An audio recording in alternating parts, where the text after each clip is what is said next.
चलो तो इसमें चला रहे थे, अभी तक पार्ट 1 ही चल रहा है। पार्ट 1 का पार्ट नंबर कितना हो गया? कल 9 ही हुआ था ना? 9 ही होगा, ठीक है। तो इससे पहले 8वां नंबर में क्या बताए थे कि अवतल दर्पण में बनने वाले प्रतिबिंब जब वस्तु को अलग अलग जगहों पर रखा जाए, वो सारा कंप्लीट हो चुका था। वस्तु का प्रकृति, वस्तु का आकार, वस्तु कैसा बनेगा, ये सारा हो चुका था। आज हम बताने वाले हैं उत्तल दर्पण में बनने वाला प्रतिबिंब। क्या हेडलाइन मारना है? उत्तल दर्पण में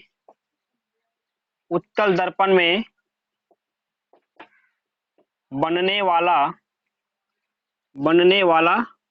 या बनने वाले प्रतिबिंब। क्या होगा? उत्तल दर्पण में बनने वाले प्रतिबिंब लिखो, और इसमें हमको करना है आज। तो क्या था कि उत्तल दर्पण में बनने वाला प्रतिबिंब, तो उत्तल दर्पण में कैसा स्थिति हो सकता है कि वस्तु को हम कहाँ कहाँ पर रख सकते हैं प्रतिबिंब बनने के लिए। तो समझो ये क्या बन गया, ये बन गया उत्तल दर्पण। बताए थे कि उत्तल दर्पण में जे वक्रता, त्रिज्या और फोकस किधर होगा? इसका राइट साइड होगा। यहाँ पर अगर वक्रता केंद्र हुआ तो यहाँ पर क्या हो गया? इसका वक्र फोकस बिंदु हो गया। तो वस्तु को कहाँ पे रखेंगे? दर्पण के पीछे रहता है, दर्पण के आगे रहता है कोई भी सामान? पीछे कैसे रखेंगे? आगे रहेगा ना, तब वो दिखाई पड़ेगा उसका फोटो। दर्पण के पीछे रखे दिखाई पड़ेगा वो? नहीं। तो वस्तु को हमेशा इस एरिया में रखना पड़ेगा। तो यहाँ पर ना तो वक्रता केंद्र हुआ, न ही फोकस बिंदु हुआ, तो वस्तु कहाँ पर रह सकता है? अवतल में क्या बताए थे? वस्तु को कभी फोकस पे रखते थे, कभी वक्रता केंद्र पर, कभी फोकस वक्रता के बीच में, कभी ध्रुव और फोकस के बीच में रखते थे, कभी अनंत में रखते थे।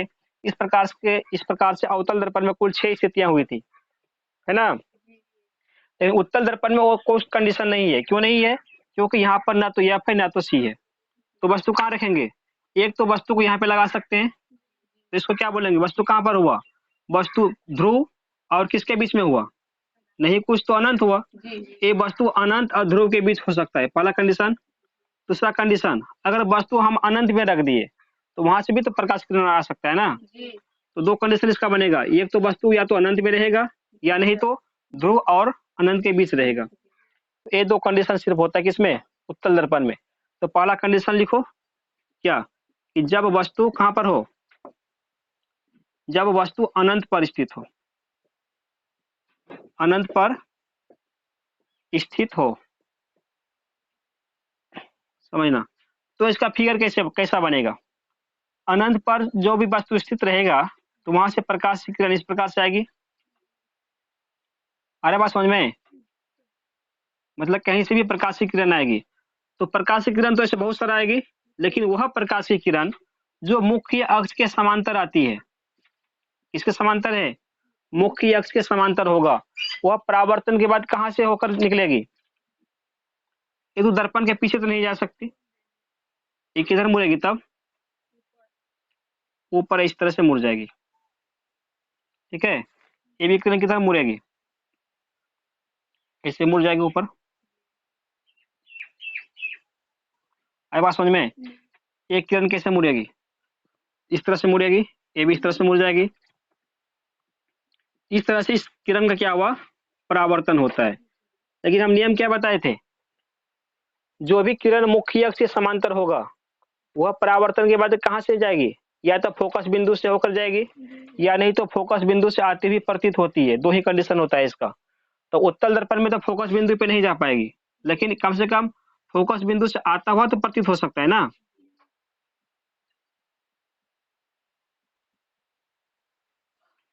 थोड़ा ज्यादा इसको क्या करना पड़ेगा,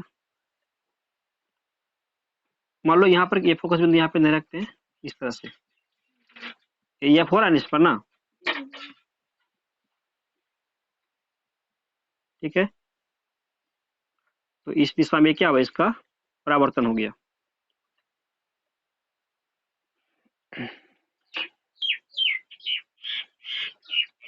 अब देखो इससे बात क्या पता चला कि मुख्य अक्ष के समांतर आने वाली जितने भी प्रकाश की किरणें होगी परावर्तन के बाद जिस दिशा में मुड़ गई ना, जब वहां से देखेंगे तो हमको प्रतीत होगा कि ये जो प्रकाश की किरण है कहाँ से आ रही है, बिल्कुल फोकस बिंदु से आ रही है। तो नियम क्या था, प्रकाश की किरण जिस बिंदु पर मिलेगा प्रतिबिंब वहीं पर बनता है।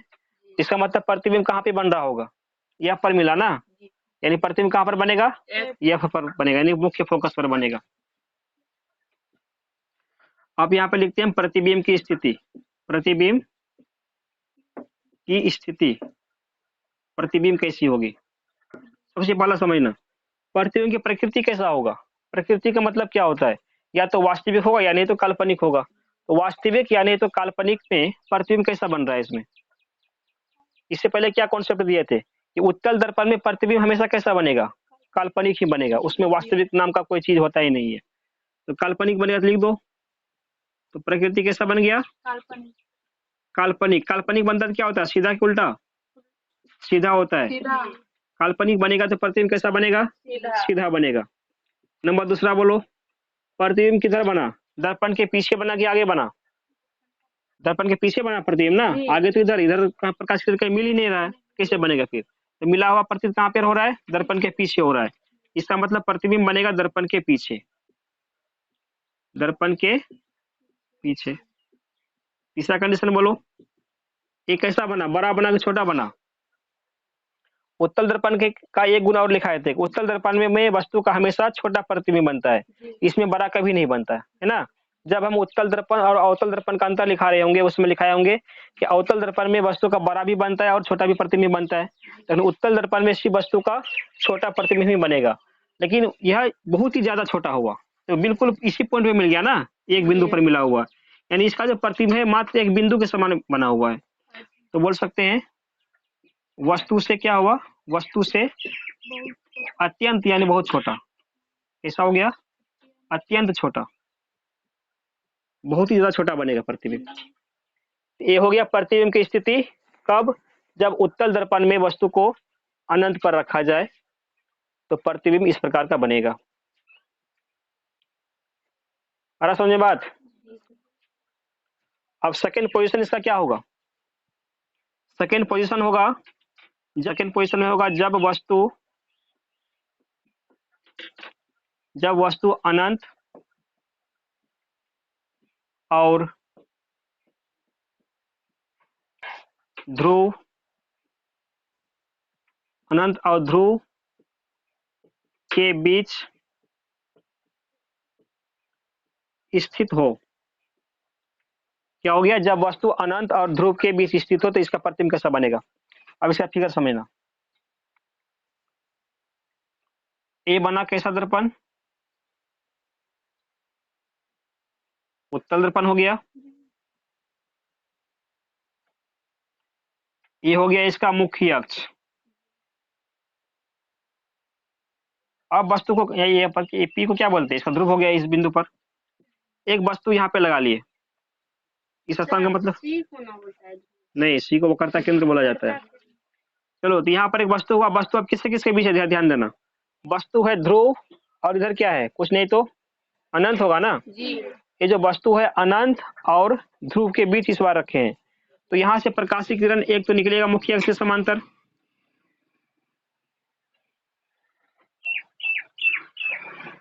यानी इसमें हम क्या बताए थे, हमेशा एक प्रकाशीय किरण मुख्य अक्ष के समांतर लेना पड़ेगा, चाहे वस्तु कहीं पर भी हो।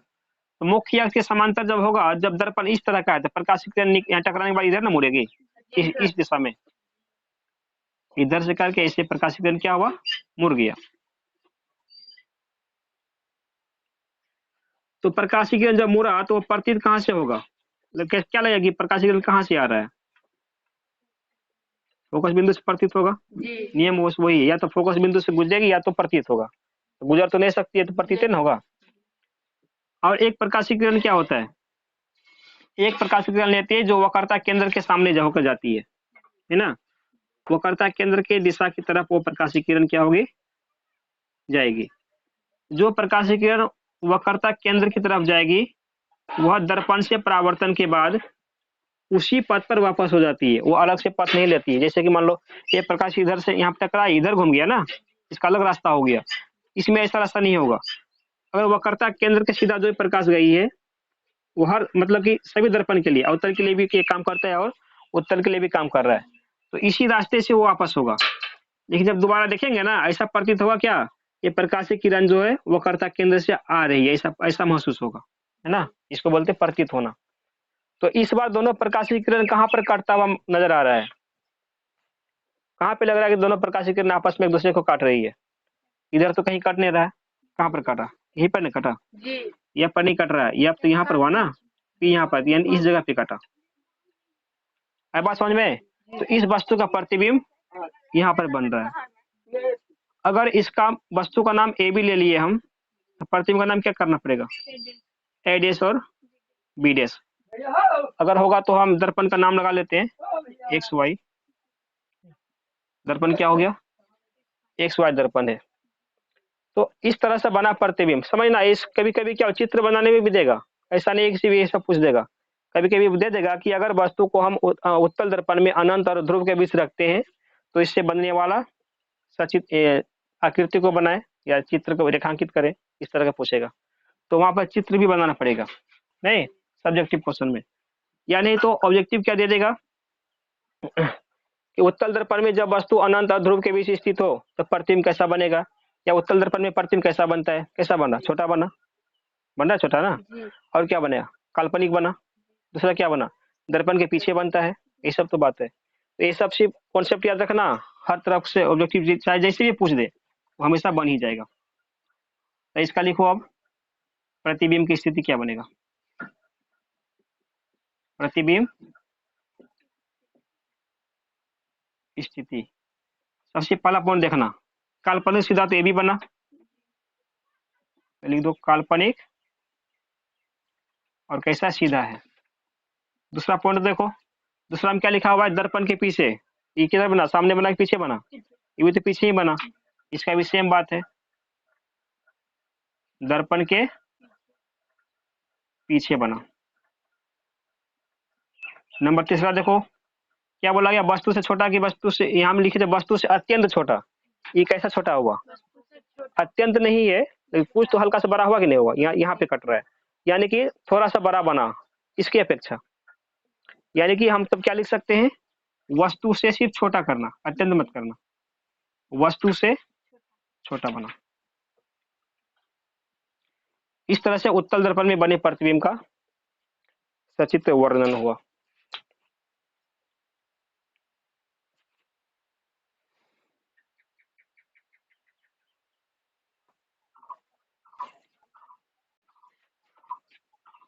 तो अब एक क्वेश्चन लिखो, ये बहुत ज्यादा इंपॉर्टेंट क्वेश्चन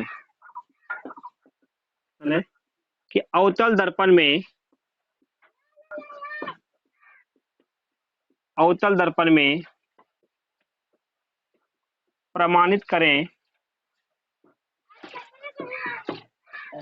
कि F बराबर R बटे, ठीक है, F बराबर क्या होगा, R बटे 2, ये प्रमाणित करना है। समझो, लिखो मत पहले समझ लो। इसमें क्या हुआ, इससे पहले एक बना कौन सा दर्पण, अवतल दर्पण, ये बनाना पड़ेगा ना, इसको पीछे साइड से क्या करो, रजित कर दो। अब ले लिया ये अवतल दर्पण का रूप, इस पर इस लाइन को क्या बोलते हैं, क्या बोलते हैं इस लाइन को, मुख्य अक्ष बोलते हैं। इसी लाइन पर ना एफ भी होगा और क्या होगा, सी भी होगा, ठीक है, एफ भी होगा और सी भी होगा। दर्पण का मान लेते हैं कि एक्स वाई नाम का एक क्या है, दर्पण है। इस पॉइंट पर क्या बोलते हैं, इसका ध्रुव होता है, ध्रुव मतलब कि और जब इसमें से कोई भी प्रकाशीय किरण अगर मुख्य अक्ष के समांतर आती है तो दर्पण से टकराने के बाद कहां से होकर गुजरेगी, मुख्य फोकस से गुजरेगी, यानी एफ से होकर के क्या होगा, इसका परावर्तन हो जाएगा, ठीक है। ये हुआ आने वाली प्रकाश की किरण, ये हुआ जाने वाली प्रकाश की यानी परावर्तित प्रकाश की किरण। आई बात समझ में? और एक अभिलंब इसमें डालना पड़ता है, अभिलंब के बारे में बताए होंगे प्रकाश परावर्तन के नियम में, बताए थे ना कि आपतित किरण, परावर्तित किरण और आपतन बिंदु पर डाला गया अभिलंब, तीनों क्या होता है, एक ही तल पर होता है। तो एक अभिलंब नाम का एक चीज होता है जो कहां पर, जो आपतन बिंदु पर बिल्कुल 90 डिग्री पे खड़ा होता है, नहीं इसको कल्पना कर लो, एक रचना कर लेना। ये अभिलंब कहाँ से होकर जाएगा?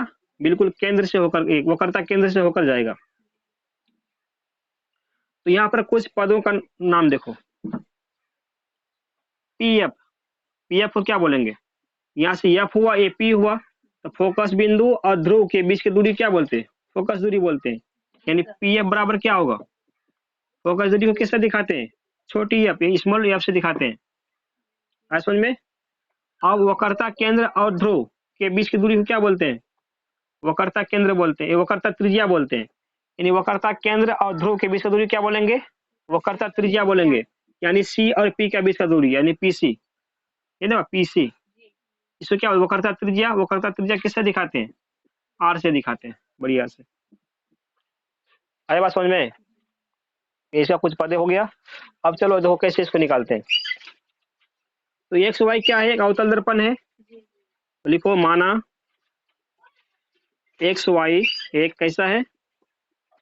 एक अवतल दर्पण है।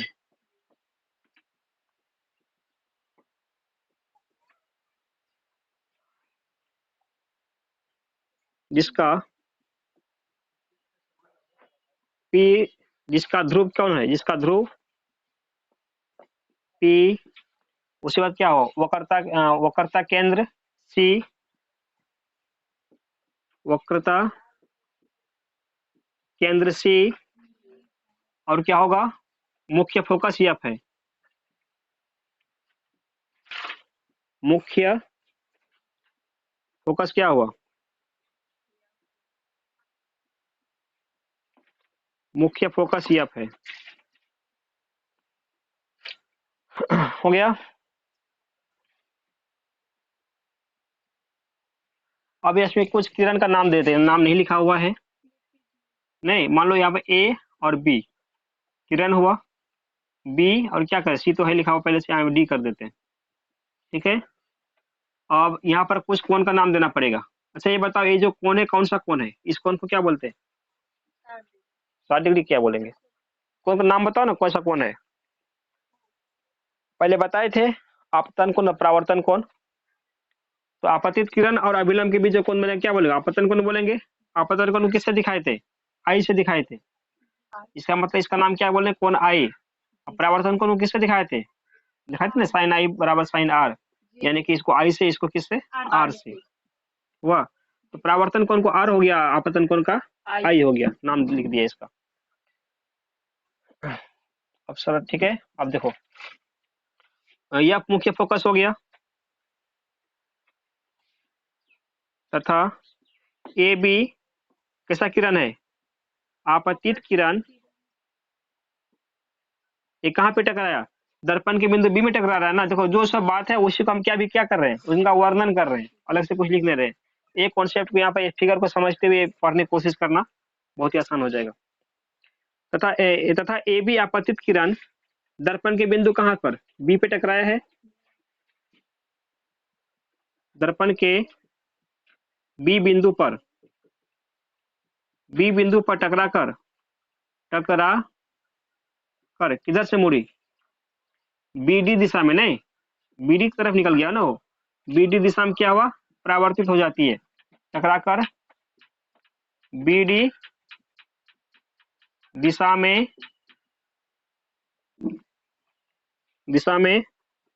क्या होता है? परावर्तित हो जाती है। बीडी दिशा में क्या हुआ? परावर्तित हो गया। और कुछ है इसमें? और तो कुछ है नहीं। तो इसमें क्या निकालने के लिए बोला गया है? एफ बराबर आर बटे 2। ठीक है। तो यहां तक जो था सिर्फ चित्र का वर्णन किए। अब जो मेरा मकसद है क्या चीज करने का, तो हमें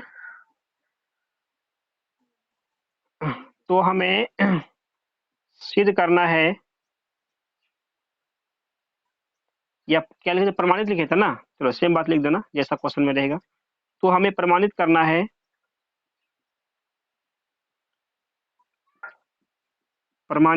है, कि एफ बराबर आर बटे 2। ये समझो कि हमको इतना पुराना पड़ेगा। अब कैसे पुरेगा? यहाँ पे समझना। इसके लिए हम क्या किए, एक कुछ एक्स्ट्रा काम किए हैं। क्या काम किए हैं, एक अभिलंब का रचना किए हैं। कहाँ पर, बिंदु बी पर, जो सी से होता हुआ जा रहा है। यानी कोई रचना, रचना मतलब कुछ रचना किया गया था। रचना क्या किए हम कि बिंदु बी पर क्या किए, अभिलंब, अभिलंब क्या नाम है इसका, बीसी, ये ना हुआ, बीसी डाला, बीसी डाला। यानी एक रचना का काम किया गया है, जो कि हम बिंदु बी पर बीसी नाम का एक अभिलंब को डाल रहे हैं। यहाँ तो कॉपी करो, फिर मिटा के फिर आगे करना पड़ेगा।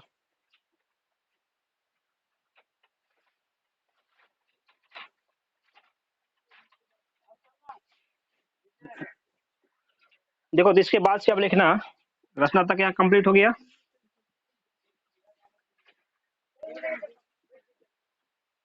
क्वेश्चन भी मिटा दिए।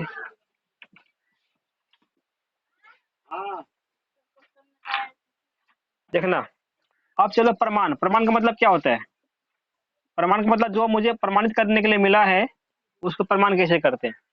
जा, फिगर भी मिटा दिया ना, इस तरह का फिगर था।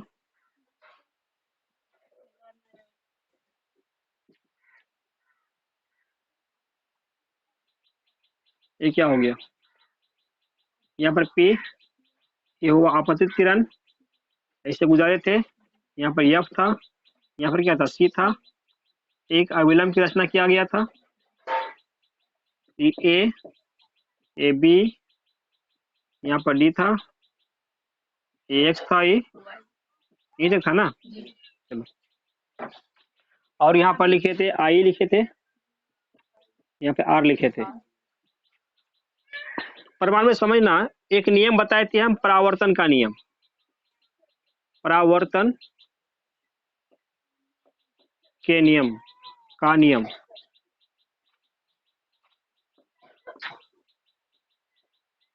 परावर्तन के नियम से क्या होता है, परावर्तन का नियम बोलता है कि आपतन कोण हमेशा क्या होता है, परावर्तन कोण के बराबर होता है। तो यानी कि जितना कोण आई होगा, उतना कोण क्या होगा, उतना कोण आर भी तो होगा।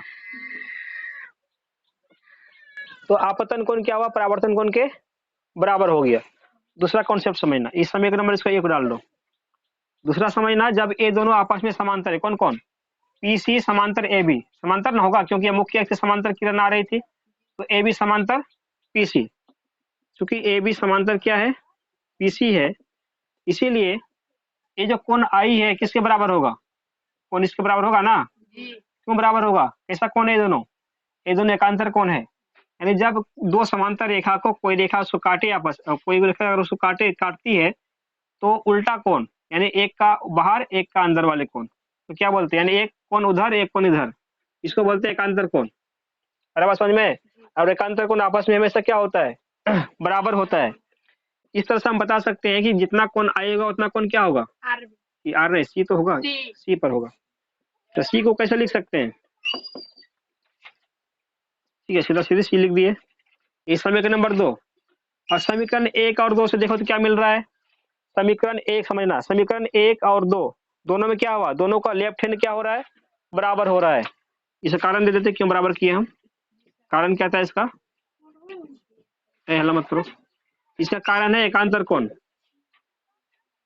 तो समीकरण 1 और समीकरण 2 में दोनों का लेफ्ट हैंड बराबर हो गया, तो राइट हैंड में क्या होगा, बराबर होगा। राइट हैंड का मतलब हो गया, इसीलिए हम बोल सकते हैं कि समीकरण 1 तथा समीकरण किससे, समीकरण 2 से, समीकरण 1 तथा समीकरण 2 से क्या हुआ, कोण आर बराबर कोण क्या होगा, कोण सी होगा। कहने का मतलब हुआ, अगर लेफ्ट हैंड भी बराबर होगा तो राइट हैंड उसका बराबर हो जाएगा। अब थोड़ा ध्यान इसमें दिमाग लगाओ है, कोण आर बराबर क्या होगा, कोण सी निकला हुआ है ना। तो एक नियम होता है कि समान कोण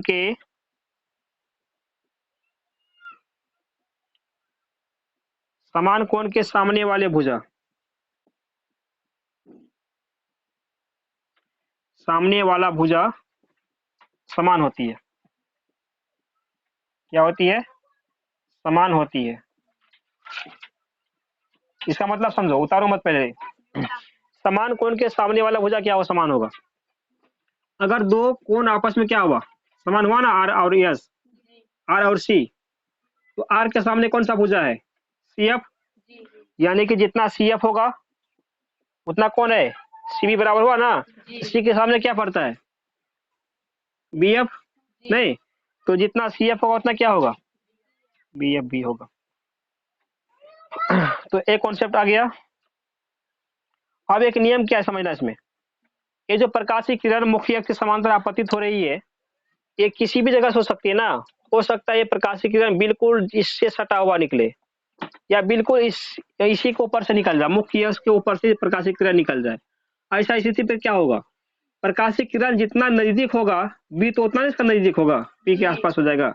मान लो एक किरण यहाँ नहीं होकर यहीं पर आ गया, इसी जगह पर आ गया, तो बी पे तो यहीं पर ना आ जाएगा। इसका मतलब जितना बी एफ होगा उतना भी क्या होगा मेरा, पी एफ नहीं हो जाएगा। पी एफ के बराबर क्या हो गया, बी एफ हो गया। अगर ए बिंदु यहीं पर आ जाए, ऐसे करके ए बिंदु यहाँ पर आ जाए, तो जितना लंबाई उतना लंबाई भी नहीं हो जाएगा तब। आज समझे बात, यानी कि जितना बी एफ होगा उतना क्या होगा, पी एफ भी हो जाएगा। कब, जब ये जो आपतित किरण है मुख्य अक्ष के काफी निकट हो जाए, वो लिखते हैं। जब आपतित किरण, आपतित, जब आपतित किरण, क्या नाम था इसका, ए बी, ए बी मुख्य अक्ष के काफी निकट हो। पढ़ाई करें तुम लोग घर जाना है, बोलो। आपतित किरण ए बी मुख्य अक्ष के, ऐसा बोलती तो आज क्लास नहीं करते है ना। मेरा क्या जा रहा है, क्लास आ जाओ, फिर रखते हैं, मन में ही चल रहा है। तो जब आपतित किरण ए बी मुख्य अक्ष के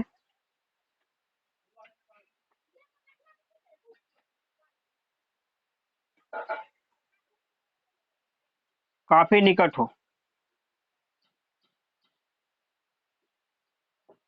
जब मुख्य अक्ष के काफी निकट होगा तो क्या बताया तुम कंडीशन इसका, ए लंबा आपस में बराबर हो जाएगा,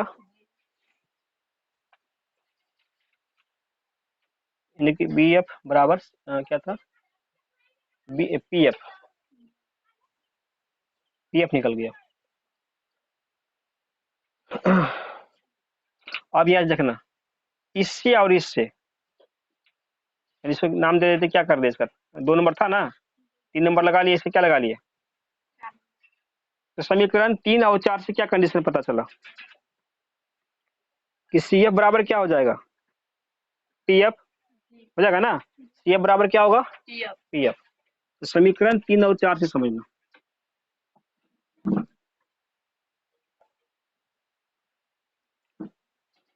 इसको इधर से कर देते हैं, दोनों सेम सेम रहे। चलो, सी एफ बराबर बी एफ, तुम तो निकलेगा इधर, बी एफ बराबर पी एफ, पी एफ बराबर,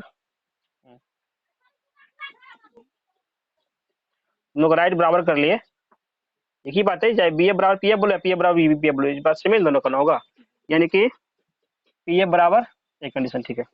अब समीकरण 3 और 4 से जब मिला तो क्या हुआ, दोनों का राइट हैंड बराबर हो गया ना। जब राइट हैंड बराबर होगा तो लेफ्ट हैंड भी क्या होता है, बराबर होता है, यानी जितना सी एफ होगा उतना भी क्या होगा मेरा, पी एफ ही होगा। तो समीकरण 3 और 4 से, 3 और 4 से दोनों का लेफ्ट हैंड बराबर कर लो, राइट हैंड पहले से था, तो यानी सी एफ बराबर पी एफ, सी एफ बराबर पी एफ बराबर निकल गया ना, समझना। चूंकि आप चलो इसका पीसी का मान बोलो, पीसी बराबर क्या होता है, मतलब यहाँ का दूरी नहीं, तो पीसी बराबर कर सकते हैं C F plus P F, नहीं, C F plus P F, C F plus P F, पूरा पूरा पीसी हो गया। पीसी को क्या बात बोले थे हम, पीसी बराबर क्या लिखाई देते पहले, यहाँ पर हम आर लिखे थे ना। पीसी मतलब क्या था, वो कर्ता त्रिज्या था, वो कर्ता त्रिज्या को किससे दिखाए थे, आर से दिखाए थे, वो कर्ता त्रिज्या का मतलब क्या हो गया, आर हो गया।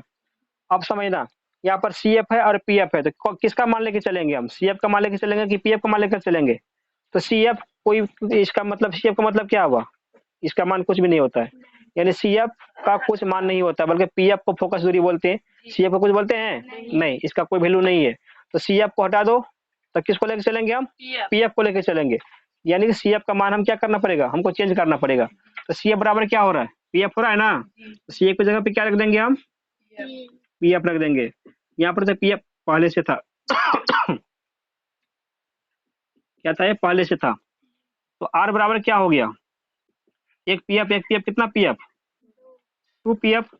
पीएफ का मतलब क्या बताए थे हम? पीएफ का मतलब यह बताए थे ना, पीएफ का मतलब फोकस दूरी। अब फोकस दूरी को किससे दिखाए थे? एफ से दिखाए थे, छोटी एफ से दिखाए थे। इसका मतलब पीएफ का मतलब क्या हो गया? छोटी एफ हो गया। हमको प्रूव क्या करना था?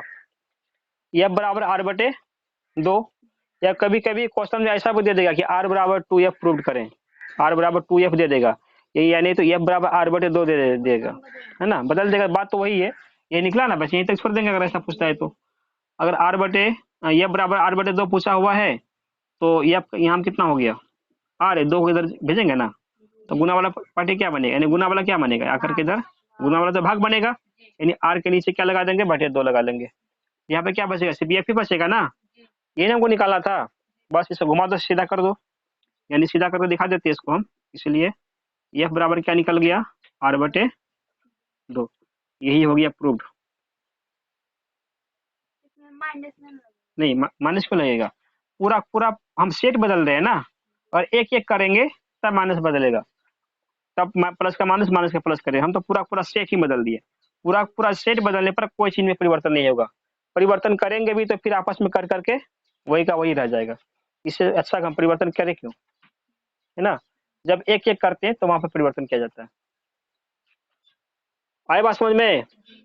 इस तरह से जो है क्या निकला, यहाँ पर लगा लेते हैं हम इस तरह से कंडीशन इसका। यानी कि आपका मान क्या हो गया? आर बटे 2। तो ये हो गया अवतल दर्पण में एफ बराबर आर बटे 2 सिद्ध करना, प्रूव हो गया। अब इसको कंप्लीट करो।